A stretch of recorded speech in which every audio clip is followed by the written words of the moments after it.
বিসমিল্লাহির রহমানির রহিম। প্রিয় দেশবাসী, শিশু, কিশোর কিশোরী, তরুণ তরুণী, ছাত্রছাত্রী, বয়স্ক, বৃদ্ধ, নারী পুরুষ সবাইকে আমার সালাম জানাচ্ছি।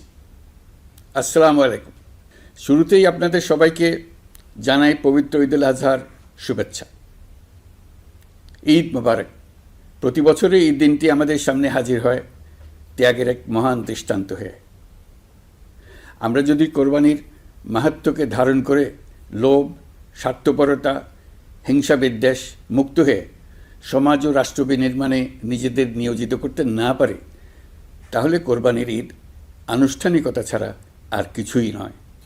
আসুন এবছর কোরবানিকে সুন্দর, ত্যাগের মহিমায় মহিমান্বিত করে গরিব বান্ধব করে তোলে।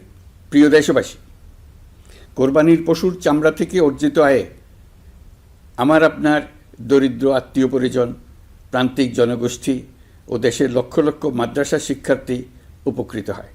আমাদের গরিব স্বজন ও প্রতিবেশীরা তাদের হক যেন ঠিক ঠিক বুঝে পায়, সেদিকে আমাদের মনোযোগ দিতে হবে। তবেই এই উৎসবটি হয়ে উঠবে ধনী গরিব সকলেরই উৎসব। পশুর চামড়ার ন্যায্য মূল্য নির্ধারণ, বর্জ্য ব্যবস্থাপনা সহ সার্বিক বিষয়ে সুষ্ঠু ব্যবস্থাপনা নিশ্চিত করতে সরকারের একটি উচ্চ পর্যায়ের কমিটি কাজ করছে। একটি কন্ট্রোল রুমও খোলা হয়েছে। কোরবানির চামড়া সংক্রান্ত যে কোনো সমস্যা, অভিযোগ ও পরামর্শ এই হটলাইনের নম্বরে ফোন করে নেওয়া যাবে। আমরা এই বছর কোরবানির পশুর চামড়া সংরক্ষণে 30,000 টন লবণ বিনামূল্যে সরবরাহ করেছে। কোরবানির ঈদে আরও একটি গুরুত্বপূর্ণ বিষয় হলো পরিষ্কার পরিচ্ছন্নতা। আমি দেশবাসীর প্রতি আকুল আহ্বান জানাই, আপনারা সকলে পরিবেশ পরিচ্ছন্ন রাখতে সমবেতভাবে এগিয়ে আসবেন। বিশেষ করে তরুণ তরুণীদেরকে এই বিষয়ে দৃষ্টি আকর্ষণ করছি। এবছর যারা হজ ব্রত পালন করছেন তাদের প্রত্যেককে জানাচ্ছি আন্তরিক শুভেচ্ছা ও অভিনন্দন। মহান রব্বুল আলমিনের অশেষ মেহেরবানিতে, আপনাদের দোয়ায় এবং সংশ্লিষ্ট সবার সর্বোচ্চ আন্তরিকতা ও পেশাদারিত্বের ফলে এবছর আমাদের হজ ব্যবস্থাপনায় সাফল্য এসছে। প্রথমবারের মতো সরকারি ব্যবস্থাপনায় লাব্বায়েক অ্যাপের মাধ্যমে হজের সার্বিক ব্যবস্থাপনা ও সেবা নিশ্চিত করা হচ্ছে। এখন পর্যন্ত হজ ব্যবস্থাপনায় কোনো অনিয়মের খবর আসেনি। টাকা দিয়েও হজে যেতে না পারার যন্ত্রণা কাউকে কাঁদতে হয়নি। হজ ক্যাম্প কিংবা বিমানবন্দরে কোনো হাজিকে প্রতিবাদ বিক্ষোভ করতে হয়নি। প্রথমবারের মতো সরকারি টাকায় কাউকে হজে পাঠানো হয়নি। প্রিয় দেশবাসী, ঈদ উল ফিতরের অভিজ্ঞতাকে কাজে লাগিয়ে দীর্ঘমেয়াদে বাজারের জিনিসপত্রের দাম স্থিতিশীল রাখতে আমরা তৎপর হয়েছি। এবার কোরবানির ঈদেও কোনো জিনিসের দাম যাতে আকস্মিকভাবে বেড়ে না যায়, সেদিকে আমরা সর্বোচ্চ নজর দিয়েছি। ফলে এবার আলু, পেঁয়াজ, ডিম, চিনি, শাকসবজি, তরিতরকারি ও মশলাসহ অধিকাংশ পণ্যের দাম গত বছরের তুলনায় কমেছে। আমরা সার্বিক বাজার ব্যবস্থাকে দুর্বৃত্তদের চক্র থেকে বের করে এনে বাজারে একটা প্রতিযোগিতামূলক পরিবেশ তৈরি করতে পেরেছি। জনগণকে ন্যায্য মূল্যে নিত্য প্রয়োজনীয় জিনিস পৌঁছে দিতে সরকারের সব রকমের চেষ্টা অব্যাহত আছে। পাশাপাশি এই কোরবানির ঈদেও দেশবাসী যাতে নির্বিঘ্নে নিজেদের দেশের বাড়িতে যাতায়াত করতে পারেন, সেজন্য সরকার সর্বোচ্চ ব্যবস্থা নিয়েছে। আইনশৃঙ্খলা বাহিনীর সদস্যরা মানুষের জানমালের নিরাপত্তায় সজাগ রয়েছেন।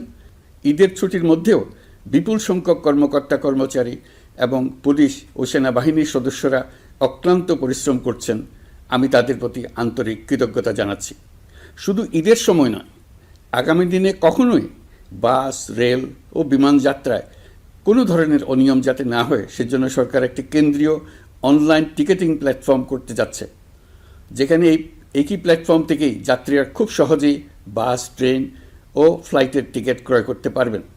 একই রকমভাবে সব ধরনের সরকারি সেবা যাতে জনগণের দোরগোড়ায় পৌঁছে যায়, সেজন্য নাগরিক সেবা বাংলাদেশ এই নামে একটি সেন্টার পরিচালিত হচ্ছে।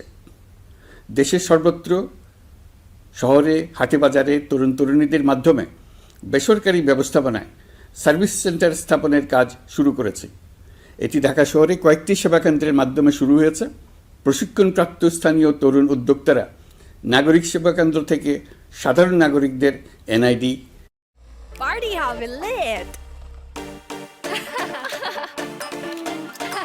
পাসপোর্ট, লাইসেন্স, পুলিশের কাছে জিডি করা, কর ফাইলিং করা সহ বিভিন্ন সরকারি ডিজিটাল সেবা দেবেন। এর ফলে দালাল চক্রের খপ্পর থেকে মুক্তি পাওয়া যাবে, নানা রকম হয়রানি ও ভোগান্তি কমবে বলে আমরা আশাবাদী। এই প্রজেক্ট শূন্য বাজেটে আমরা শুরু করেছি। দেশের বিদ্যমান অব্যবহৃত সম্পদ ব্যবহার করেই সামনে এগিয়ে চলা সম্ভব, এটাই আমরা বাস্তবে করে দেখার চেষ্টা করছি। আমাদের চেষ্টা হচ্ছে প্রতিটি মন্ত্রণালয় থেকে যতগুলি সেবা এর আওতায় আনা যায় সবগুলোকে নিয়ে আসা। আমরা চেষ্টা করছি যাতে শিশু জন্মগ্রহণ করা মাত্রই তার জন্মসনদ পেয়ে যায়, ওটাই হবে তার নাগরিক স্বীকৃতি এবং রাষ্ট্র কর্তৃক তার দায়িত্ব গ্রহণের অঙ্গীকার। ওইখান থেকেই যাবতীয় সকল সনদ সে তার নাগরিক অধিকার হিসেবে ক্রমাগতভাবে সম্মানের সঙ্গে পেতে থাকবে। এক অফিস থেকে আরেক অফিসে তার দৌড়াতে হবে না, দালালের পেছনে মাসের পর মাস ঘুরতে হবে না। বিদেশ সফরে গেলে সেখানকার প্রবাসী বাংলাদেশিরা প্রায় আমাদেরকে সরকারি সেবা পেতে নানা রকম দুর্ভোগের কথা জানান। প্রবাসীদের জন্য বিদেশে তাদের নিজ নিজ শহরে আমরা বেসরকারি উদ্যোগে পরিচালিত নাগরিক সেবা কেন্দ্র স্থাপনের উদ্যোগ নিচ্ছি। সেখান থেকে তারা পাসপোর্ট নবায়ন, জাতীয় পরিচয়পত্র ইত্যাদি সংগ্রহ করতে পারবেন। এগুলো কঠিন কাজ, এগুলোকে কঠিন করা হয়েছে, কিন্তু এখন সরকারের অভ্যন্তরে সাহসী ও উদ্যোগী সিনিয়র সচিব এবং ডিজিদের সহযোগিতায় অন্তর্বর্তী সরকারের মেয়াদকালে আমরা এটা সমাপ্ত করতে বদ্ধপরিকর। প্রিয় দেশবাসী, আপনারা জানেন ঐতিহাসিক অভ্যুত্থানের পর এই সরকার যখন দায়িত্ব গ্রহণ করে তখন দেশের অর্থনৈতিক অবস্থা ছিল ভয়াবহ। ভয়ঙ্করভাবে যুদ্ধবিধ্বস্ত দেশের অর্থনীতিও এতটা খারাপ থাকে না যতটা খারাপ করে দিয়েছে 16 বছরের লাগামহীন লুটপাটতন্ত্র। আশার বিষয় হচ্ছে শুধু ব্যাংক নয়, প্রত্যেকটি আর্থিক প্রতিষ্ঠান এখন ঘুরে দাঁড়িয়েছে। জনগণের আমানত এখন নিরাপদ। অর্থনীতির অধিকাংশ সূচক ইতিবাচক ধারায় ফিরে এসছে। আমাদের অর্থনীতির ইতিবাচক ধারা বিদেশি বিনিয়োগকারীদেরকেও আকৃষ্ট করছে। বৈদেশিক মুদ্রার রিজার্ভ শূন্যে নেমে যাওয়ার ভয়ে পতিত সরকার বিদেশি ব্যবসায়ীদের আয় নিজ দেশে নিতে দিচ্ছিল না। আমরা সেটা নিরসন করেছি। বৈদেশিক মুদ্রার রিজার্ভকে ইতিবাচক অবস্থায় নিয়ে আসতে পেরেছি। এই অর্থ বছরে আমরা চেষ্টা করেছি এমন একটি বাজেট দিতে যা সত্যিকার অর্থে জনকল্যাণমুখী হয়। দেশের ইতিহাসে প্রথমবারের মতো একটি বাজেট তার আগের বছরের চেয়ে ছোট হয়েছে। প্রবৃত্তিকেন্দ্রিক ধারণা থেকে সরে এসে আমরা চেষ্টা করেছি সামগ্রিক উন্নয়নের ধারণায় জোর দিতে। এই বাজেট প্রথাগত ভৌত অবকাঠামো তৈরির খতিয়ান নয়। এই বাজেটে প্রাধান্য দেওয়া হয়েছে মানুষকে। নজরদারি বৃদ্ধির ফলে রপ্তানি আয় বেড়েছে। অর্থনীতির দুঃসময়ে আমাদের প্রবাসী ভাই বোনেরা রেমিটেন্স যোদ্ধা হিসেবে এগিয়ে এসছেন, যার ফলে রেমিটেন্স প্রবাহ উল্লেখযোগ্যভাবে বৃদ্ধি পেয়েছে।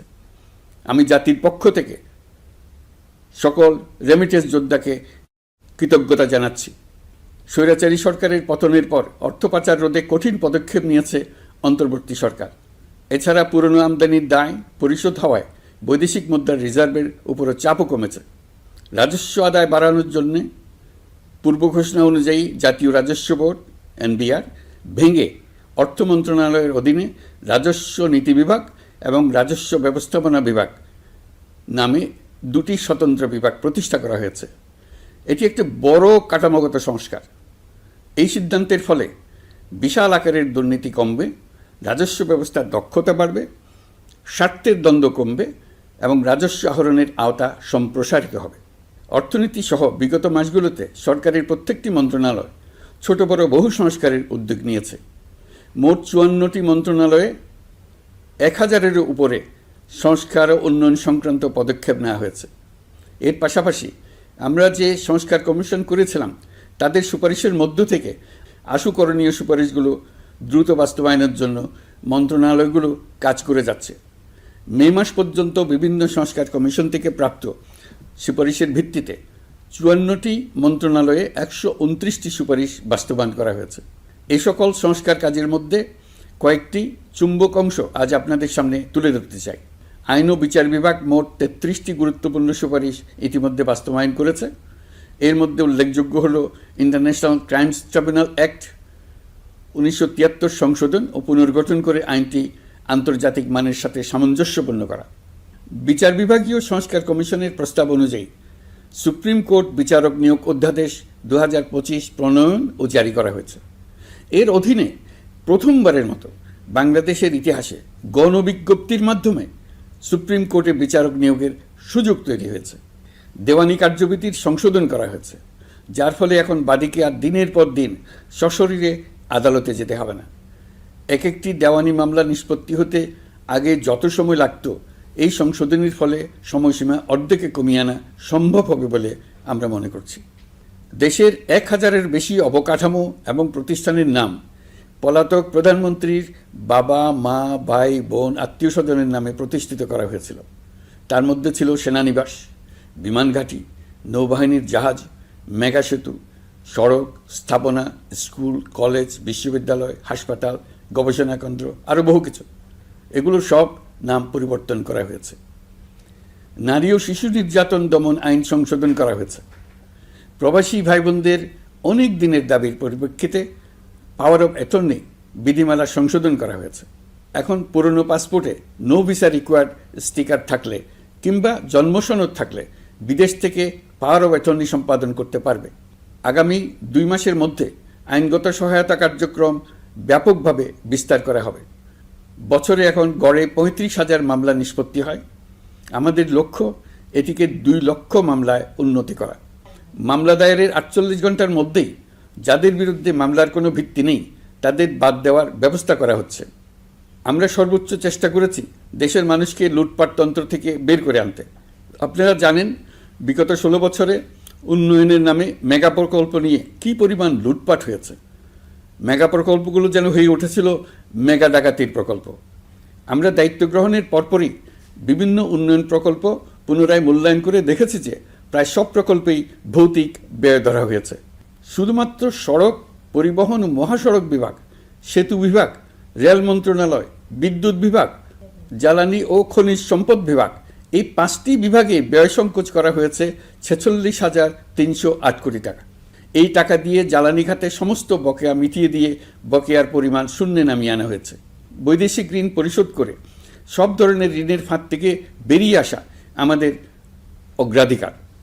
দেশে বিনিয়োগ বাড়ানো ও নতুন কর্মসংস্থান তৈরিতে আমাদের গুরুত্ব দিতেই হবে।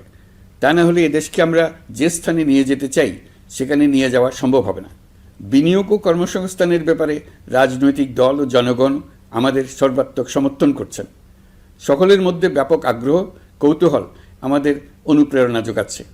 সংশ্লিষ্টদের সঙ্গে আলোচনা করে বিনিয়োগ পরিবেশ উন্নত করতে 30টি মূল সংস্কার কাজকে অগ্রাধিকার দেওয়া হয়েছে এবং ইতিমধ্যে 18টি সুপারিশ বাস্তবায়ন করা হয়েছে। বিনিয়োগ বান্ধব পরিবেশ গড়ে তুলতে এবং দেশি বিদেশি শিল্প প্রতিষ্ঠানের মধ্যে সংযোগ সৃষ্টি করতে আমরা সর্বোচ্চ চেষ্টা করে যাচ্ছি। গত অক্টোবর হতে মার্চ পর্যন্ত নেট বিদেশি বিনিয়োগ এসছে মোট $756 মিলিয়ন, অর্থাৎ প্রায় 9,247 কোটি টাকা। বাংলাদেশ ইনভেস্টমেন্ট সামিট 2025-এ নির্দিষ্ট খাতভিত্তিক সেশনের মাধ্যমে ব্যবসায়ী চেম্বার, ব্যাংক ও বেসরকারি খাতের অন্যান্য অংশীদারদের মধ্যে আলোচনা হয়েছে। ইনভেস্টমেন্ট সামিটে বিদেশি বিনিয়োগকারীরা ও রাজনৈতিক দলগুলোর মধ্যেও আলোচনার জন্য আলাদা ব্যবস্থা রাখা হয়েছিল, যাতে করে পরবর্তীতে যে দলই ক্ষমতায় আসুক না কেন তারা যেন বিনিয়োগ বান্ধব বাংলাদেশ গড়তে নিজেদের প্রতিশ্রুতির কথা জানাতে পারেন। সম্প্রতি চীনের বাণিজ্যমন্ত্রী চীনের 100টি কোম্পানির প্রায় 150 বিনিয়োগকারী ও ব্যবসায়ী নিয়ে বাংলাদেশে এসছেন। আমরা আশা করছি খুব দ্রুতই বড় আকারের বিদেশি বিনিয়োগ দেখতে পাব। সম্প্রতি আমি চীন, কাতার, জাপান সহ কয়েকটি দেশ সফর করেছি। এসব সফরেও বিভিন্ন বৈঠকে বাংলাদেশের অর্থনৈতিক সম্ভাবনা অগ্রগতির কথা তুলে ধরেছে। দ্বিপাক্ষিক বাণিজ্য বিনিয়োগের বিষয়ে ফলপ্রসূ আলোচনা হয়েছে। আরও বেশি সংখ্যক বাংলাদেশি যাতে বিদেশে কর্মসংস্থানের সুযোগ পায় সে চেষ্টা করেছে। বাংলাদেশে কাতারি বিনিয়োগকারীদের জন্য একটি বিশেষ অর্থনৈতিক অঞ্চল গড়ে তোলার বিষয়ে আমাদের মধ্যে আলোচনা হয়েছে। বাংলাদেশের লাখো লাখো ছেলেমেয়েরা মাদ্রাসায় পড়াশোনা করে, তাদের জন্য প্রযুক্তি শিক্ষা ও বিদেশি ভাষা শিক্ষা চালু করতে আমরা কাতার চ্যারিটির সাহায্য চেয়েছি। গত মাসে আমি জাপান সফরে গিয়েছিলাম। এই সফরে জাপানের প্রধানমন্ত্রী বাংলাদেশকে বাজেট সহায়তা ও রেলপথ উন্নয়নের জন্য $1 বিলিয়ন ঋণ ঘোষণা করেছেন। দ্বিপাক্ষিক 3টি চুক্তিপত্র বিনিময় হয়েছে। এই সফরে দুই দেশের মধ্যে অর্থনৈতিক বিনিয়োগ ও অন্যান্য সহযোগিতার ক্ষেত্রে 6টি সমঝোতা স্মারক অর্থাৎ এমওইউ স্বাক্ষর হয়েছে।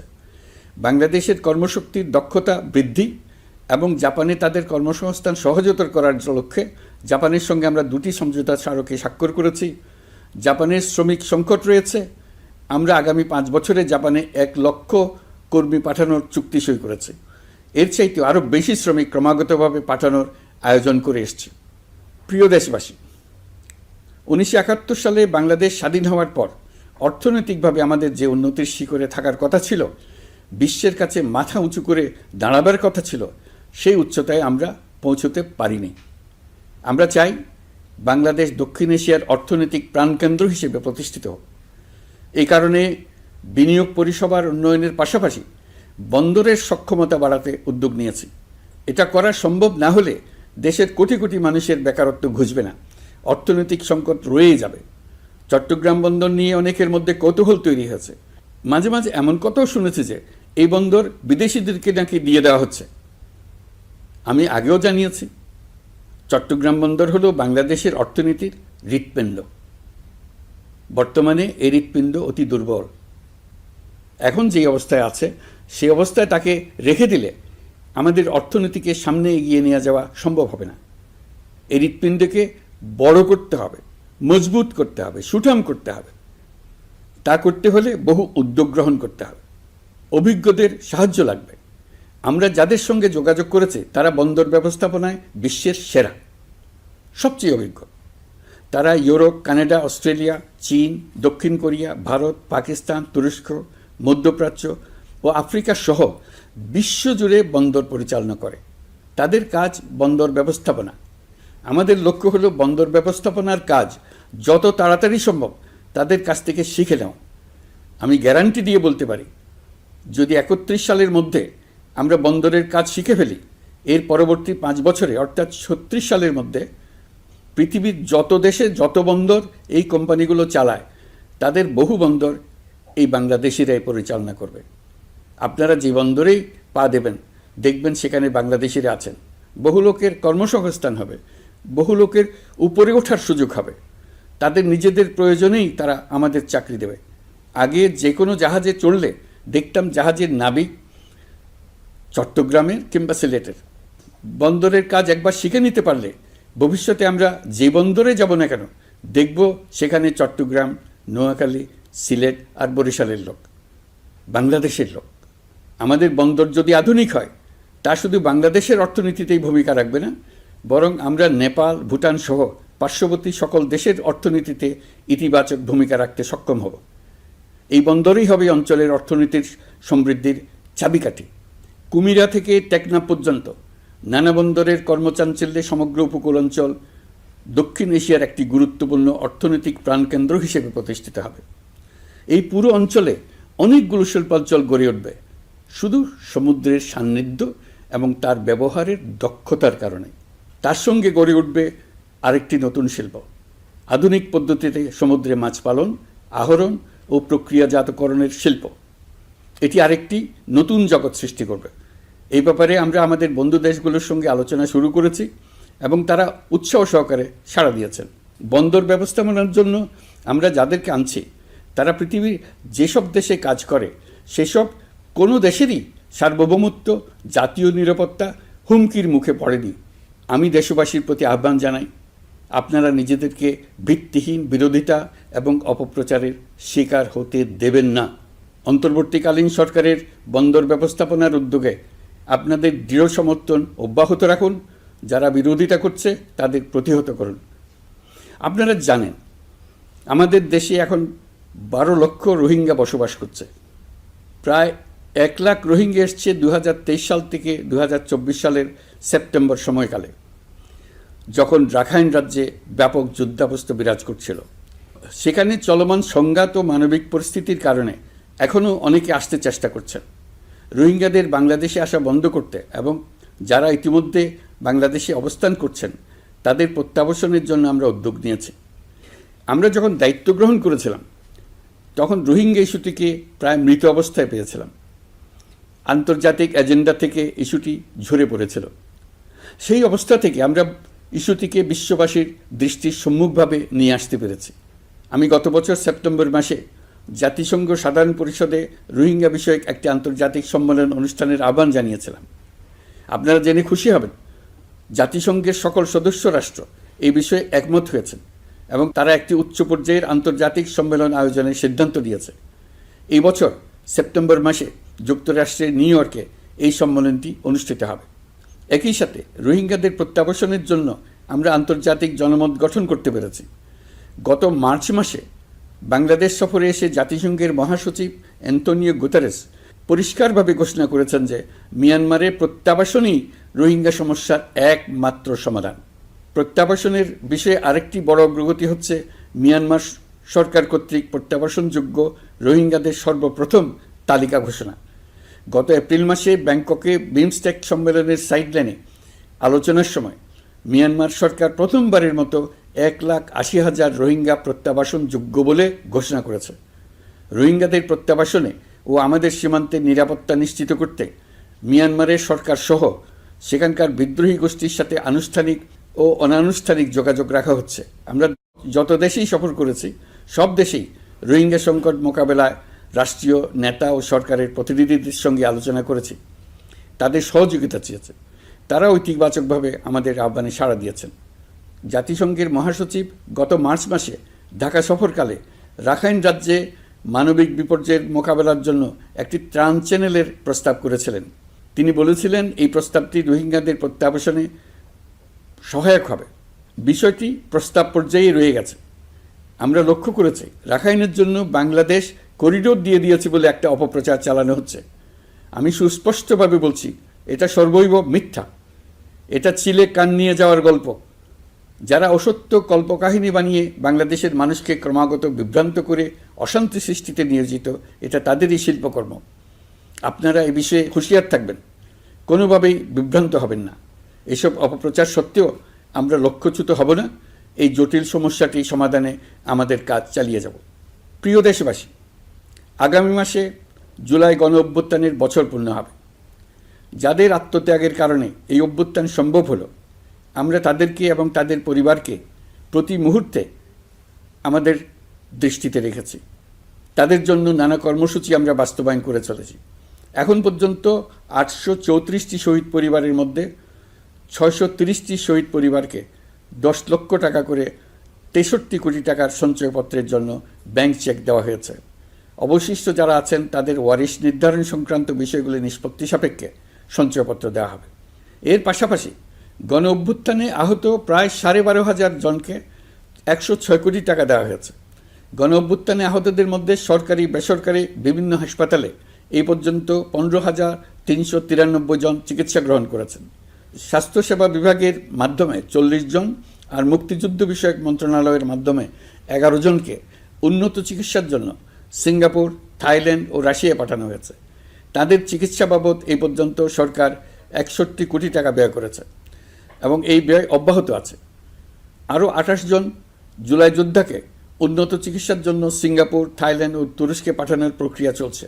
এখন পর্যন্ত বিভিন্ন হাসপাতালে চিকিৎসাধীনদের যুক্তরাজ্য, যুক্তরাষ্ট্র, ফ্রান্স, সিঙ্গাপুর, থাইল্যান্ড, চীন, মালয়েশিয়া ও নেপাল থেকে 26 জন বিশেষজ্ঞ চিকিৎসক এসে বিনামূল্যে চিকিৎসা দিয়েছেন। এই চিকিৎসকবৃন্দ শুধু যাতায়াত খরচ গ্রহণ করেছেন, এর বেশি কিছু তারা গ্রহণ করতে চান নাই।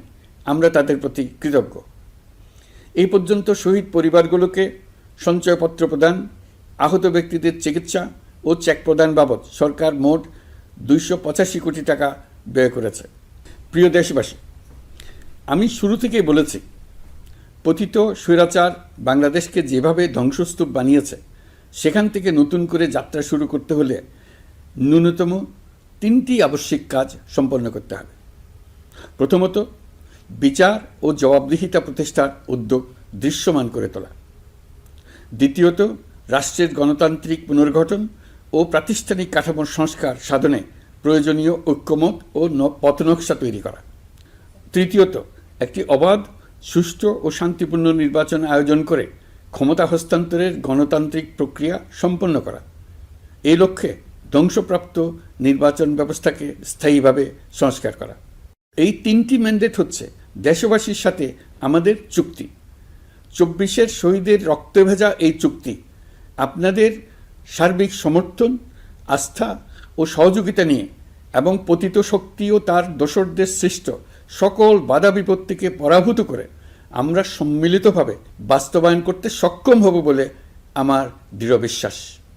গত বছর জুলাই আগস্ট মাসে সংঘটিত হত্যাযজ্ঞ সহ বিগত 16 বছরের গুম খুন নির্যাতনের সত্য উদ্ঘাটন এবং আর্থিক খাতের সীমাহীন দুর্নীতি, অনিয়ম ও অপরাধের বিচার প্রক্রিয়া আমরা শুরু করেছি।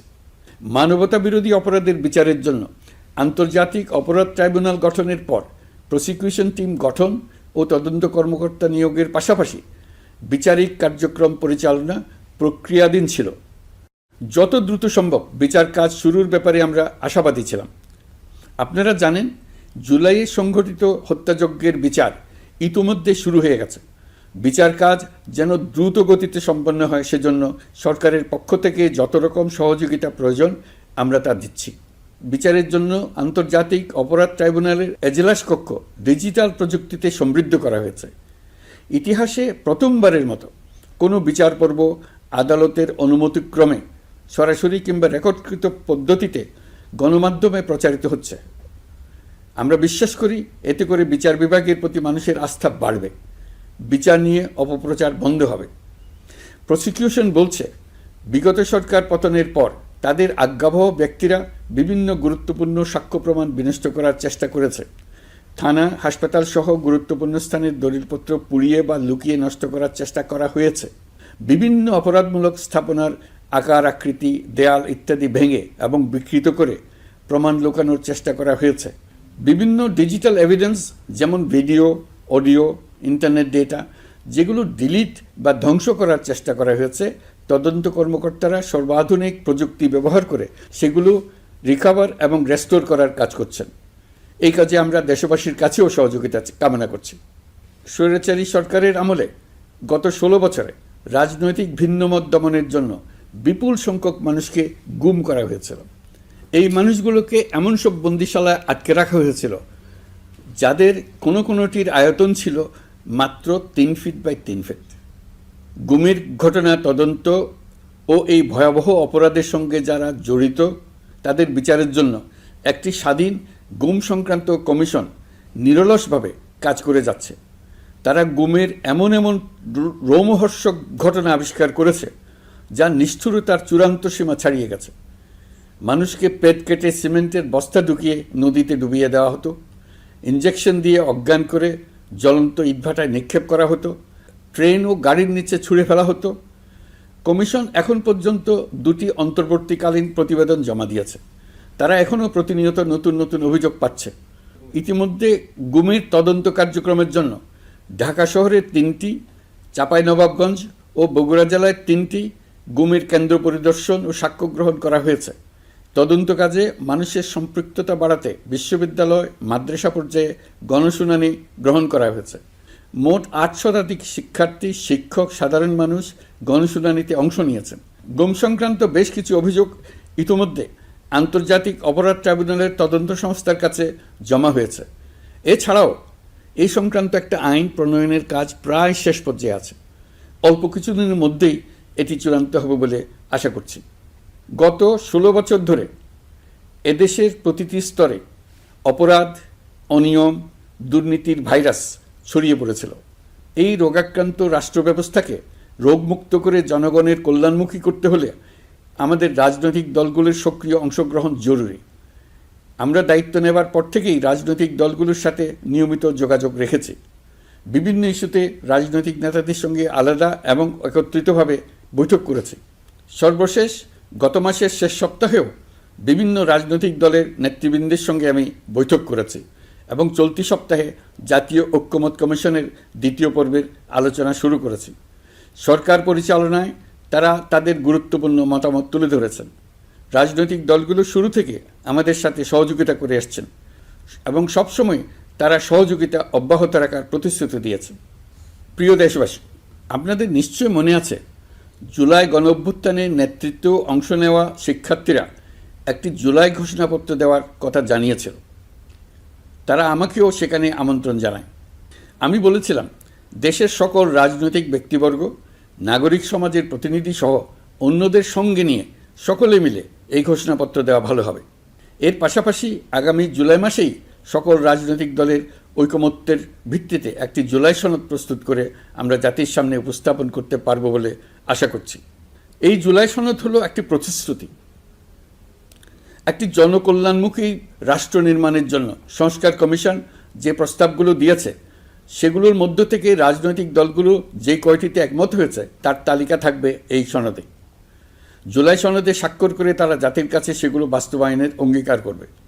জুলাই সনদ অনুযায়ী আশু করণীয় সংস্কার কাজগুলো আমরা বাস্তবায়ন করতে প্রতিজ্ঞাবদ্ধ। বাকি অংশের বেশ কিছু কাজও আমরা শুরু করে যেতে চাই। আশা করি অবশিষ্ট অংশ পরবর্তীতে নির্বাচিত সরকারের মাধ্যমে বাস্তবায়ন অব্যাহত থাকবে। প্রাতিষ্ঠানিক সংস্কারের দৃঢ় প্রতিশ্রুতি বাস্তবায়নে আমাদেরকে দৃঢ়ভাবে এবং ঐক্যবদ্ধভাবে এগিয়ে যেতে হবে। এর কোনো বিকল্প নেই।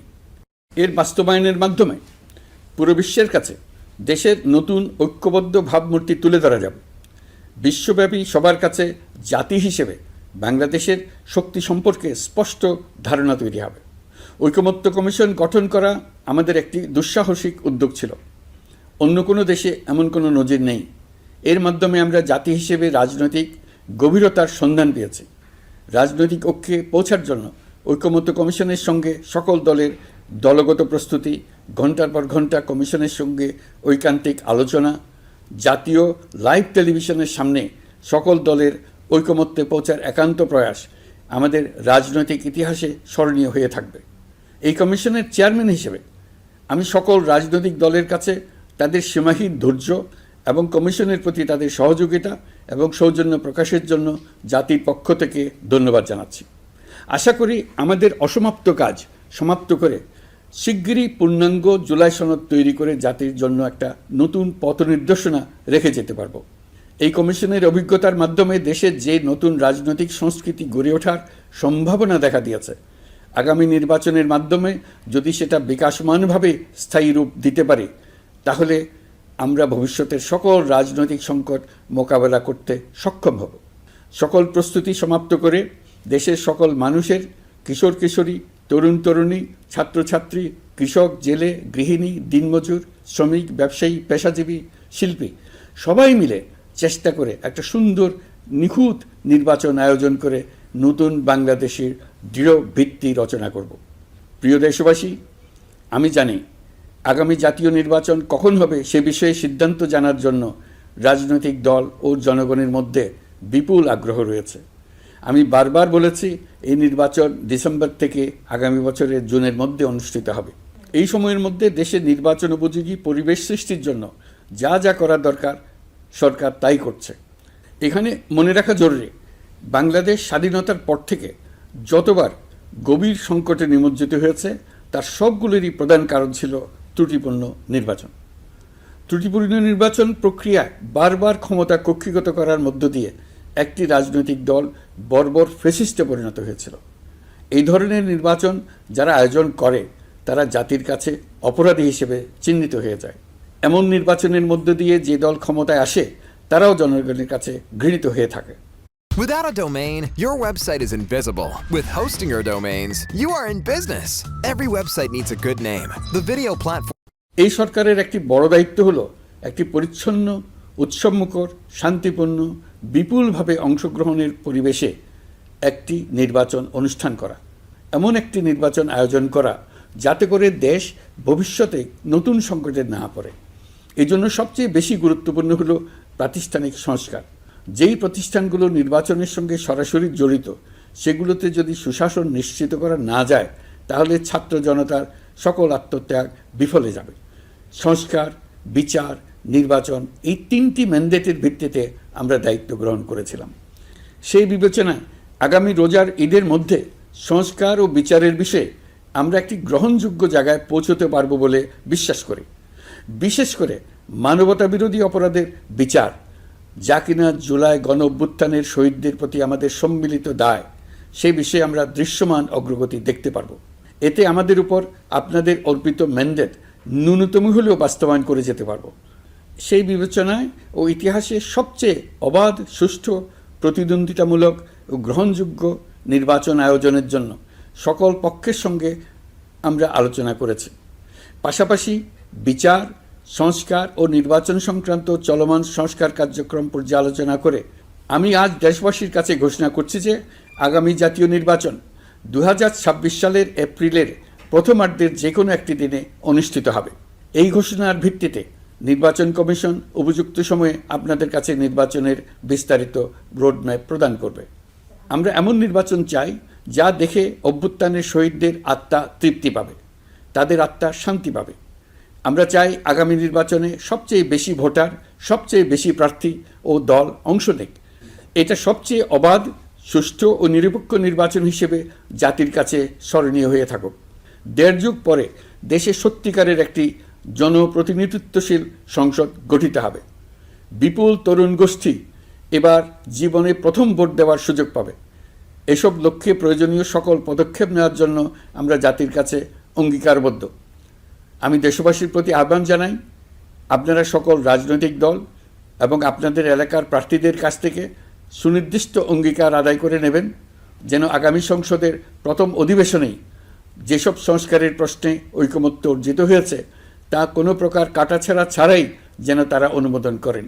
আপনারা ওয়াদা আদায় করে নেবেন যে তারা বাংলাদেশের স্বাধীনতা, সার্বভৌমত্ব, আঞ্চলিক অখণ্ডতা এবং জাতীয় মর্যাদার প্রশ্নে কখনো কোনো প্রকার আপোষ করবেন না এবং দেশের বাইরের কোনো শক্তির কাছে দেশের স্বার্থ বিকিয়ে দেবেন না। আপনারা তাদের কাছে সুনির্দিষ্ট প্রতিশ্রুতি আদায় করে নেবেন এই মর্মে যে তারা কখনোই কোনো অবস্থাতেই আপনাদের গণতান্ত্রিক অধিকার ও মানবিক মর্যাদার ক্ষুণ্ণ করবেন না।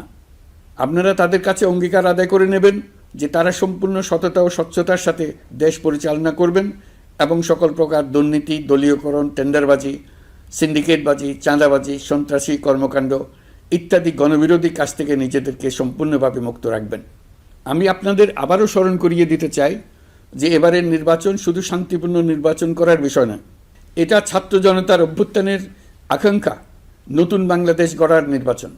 এই নির্বাচনে পরিচিত দলগুলিই থাকবে, তাদের পরিচিত মার্কাগুলিই থাকবে, কিন্তু ভোটারকে বের করে আনতে হবে যে এই মার্কার পেছনে আপনার কাছে ভোট প্রার্থীরা কে কতটুকু নতুন বাংলাদেশ গড়ার জন্য প্রস্তুত, কে কতটা প্রতিজ্ঞাবদ্ধ। আমরা যারা এই নির্বাচনে ভোটার হব তারা অত্যন্ত সৌভাগ্যবান এবং সৌভাগ্যবতী। আমরা একটা অনন্য ঐতিহাসিক ভূমিকা পালনের সুযোগ ও দায়িত্ব পাচ্ছি। আমরা জাতির নতুন যাত্রাপথ তৈরি করে দেওয়ার দায়িত্ব পাচ্ছি। আমরা নতুন রাজনৈতিক সংস্কৃতি সৃষ্টির মহান সুযোগটা পাচ্ছি। আমাদের সুচিন্তিত ভোটের মাধ্যমেই নতুন বাংলাদেশ নির্মিত হবে, শহীদদের রক্তদান সার্থক হবে। আশা করি বিষয়টা নিয়ে চিন্তাভাবনা করেই সবাই ভোট কেন্দ্রে যাব এবং দৃঢ়প্রত্যয়ে ভোট দেব। এখন থেকে ভাবনা চিন্তা শুরু করুন, আলোচনা শুরু করুন। এখন থেকে আপনাদের ভোটের গুরুত্বটা বুঝে নিন। আপনার এবারের ভোটের গুরুত্ব ঐতিহাসিক মানদণ্ডে দেখা হবে। প্রিয় দেশবাসী, আমাদের সবসময় মনে রাখতে হবে পতিত ফ্যাসিবাদ ও তার দেশি বিদেশি দোসররা নতুন বাংলাদেশ গড়ার সম্মিলিত প্রচেষ্টাকে পদে পদে বাধাগ্রস্ত করার চেষ্টা চালিয়ে যাচ্ছে। তারা নানামুখী অপপ্রচারে লিপ্ত। তারা সবসময় চাইবে জুলাই অভ্যুত্থানের মাধ্যমে তৈরি হওয়া জাতীয় ঐক্যের শক্তিকে পরাভূত করতে, গণতান্ত্রিক আকাঙ্ক্ষা বাস্তবায়নের প্রচেষ্টাকে লাইনচ্যুত করতে এবং বাংলাদেশকে পুনরায় করায়ত্ত করতে। আমি আগেও বলেছি, আজ আবারও বলছি, আমরা একটা যুদ্ধ অবস্থায় আছি। এখন আমাদের একতাবদ্ধ থাকতে হবে যে কোনো মূল্যে। পরাজিত শক্তি এবং তাদের সহযোগীরা ওত পেতে বসে আছে আমাদের ছোবল মারার জন্য, আমাদের অগ্রযাত্রাকে রুখে দেওয়ার জন্য।